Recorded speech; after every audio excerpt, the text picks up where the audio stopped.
So, hallo und herzlich willkommen. Kommunikation in der Pflege und was haben Enteneier mit dem Pflegenotstand zu tun? Die vielleicht verblüffende Antwort darauf verrate ich dir am Schluss. Doch zuerst einmal, was ist eigentlich Kommunikation? Der größte Fehlglaube ist, dass Kommunikation in erster Linie etwas mit Reden zu tun hat. Dabei geht es bei Kommunikation um Informationsaustausch. So, auch dieser Stream ist ein Informationsaustausch. Das bedeutet, damit das Ganze überhaupt funktioniert, müssen Photonen durch die Linse kommen. Das Ganze wird umgewandelt per WLAN an den Router gesendet, durchs Internet gejagt und wenn du auf einen Knopf drückst, erscheine ich. Wenn irgendwo dazwischen ein Fehler auftaucht, erscheine anstatt ich vielleicht eine Katze oder vielleicht auch gar nichts. Und das ist genau die Sache bei Kommunikation. Es geht um Information, es geht um Informationsaustausch und insbesondere in Gesundheitsberufen, bei uns in der Pflege im Besonderen, ist Kommunikation entscheidend. Weil du hast ständig Informationsweitergaben, du hast Übergaben, du redest mit den Ärzten bei Visiten, du erklärst deinen Patienten etwas, du vermittelst zwischen anderen Berufsgruppen. Das bedeutet, du musst ständig Informationen von A nach B bringen und auch selber Informationen aufnehmen. Und in jedem anderen Beruf wird sehr viel Wert darauf gelegt, wenn die Mitarbeiter Kundenkontakt haben, dass sie da rhetorisch geschult werden, dass die Kommunikationstrainings besuchen, Vertriebsseminare, sonst etwas. Und in der Pflege, finde ich, kommt das ganze Thema ein wenig zu kurz. Wie sich das in der Praxis auswirkt, siehst du eigentlich jeden Tag. Jetzt stell dir mal vor, eine klassische Alltagssituation. Du hast eine Neuaufnahme auf einer Akutstation und der Patient stellt dir ganz viele Fragen.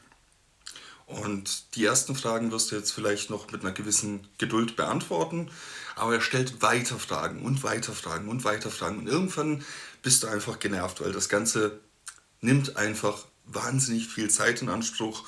Du kommst nicht dazu, dich um die anderen Sachen zu kümmern, um dich um deine anderen Patienten zu kümmern, sondern bist nur mit diesem einen Patienten beschäftigt, ihm zu erklären, was denn aktuell Sache ist, auch wenn es vielleicht überhaupt nicht deine Aufgabe ist, weil er dir Fragen stellt, die vielleicht die Ärzte oder die Therapeuten betreffen würden. Und du kommst einfach nicht zu Potte. Und jetzt kennst du vielleicht Paul Watzlawick, einen der ganz Großen in der Kommunikationstheorie. Und Paul Watzlawick hat schon gesagt, man kann nicht kommunizieren. Das bedeutet, in dieser Information, die dir der Patient einfach mit seinen ganz vielen Fragen auch mitteilt, also außerhalb von dem Informationsgehalt der Aussage, kommt seine Unsicherheit eigentlich in erster Linie zum Tragen. Also seine Ängste, seine Unsicherheit, dass er sich einfach unwohl in der Situation fühlt. Und wenn du weißt, dass eine der Primäremotionen in so einer Situation die Angst von deinem Patienten ist, dann wirst du viel weiterkommen, wenn du auf dieses Problem eingehst. Also wenn tatsächlich deckungsgleiche Kommunikation stattfinden kann, als wenn du die Fragen bloß nach dem Informationsgehalt beantwortest. Als Beispiel, wenn du zu dem Patienten dann sagen würdest, Herr Meier, ich weiß, Sie haben viele Fragen und das ist auch absolut in Ordnung, aber jetzt im Moment ist dies, das und jenes wichtig.